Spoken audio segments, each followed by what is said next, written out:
Ach Gott, ihr liebe Kinder. Ludwig Hartmann hat Kindersprich vom Ludewig dazu geschrieben.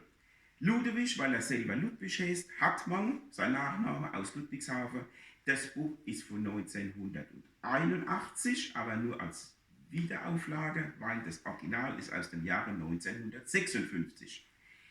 Wie dem auch sei, eines meiner Lieblingsgedichte möchte ich hier zum Besten geben: Der Klapperstorch. Der Klapperstorch kennt jedes Kind, so gut wie Regen, Schnee und Wind. Augen große, spitze Schnabel, den braucht er nedisch wie ein Gabel. Dann sucht der kleine Kindelchen aus tiefe Brillchen, aus Bächelchen so wunderschön, wo weiß der liebe Gott alle.